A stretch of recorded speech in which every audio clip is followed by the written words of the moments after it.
ഒരുപാട് സമരഭടന്മാരുടെയും സമര സേനാനികളുടെയും ജീവത്യാഗത്തിൻ്റെ ഓർമ്മ ദിനം കൂടിയാണെന്ന്. ഈ രാജ്യത്തിന് വേണ്ടി അവർ നമുക്ക് വേണ്ടിയിട്ട് അർപ്പിച്ച അവരുടെ ജീവന്റെ വിലയാണെന്ന് 79ാമത് സ്വാതന്ത്ര്യദിനം ആഘോഷിക്കുന്നു.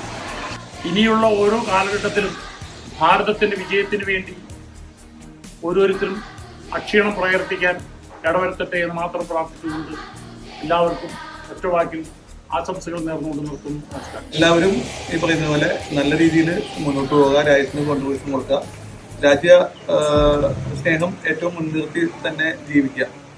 അതിനൊരു റിക്വസ്റ്റ് ഉപദേശം പറയാനുള്ളത്. സോ എല്ലാവർക്കും എൻ്റെ ഭാഗത്തു നിന്നും കൂടി ഒരു സ്വാതന്ത്ര്യ ആശംസകൾ നേരുന്നു.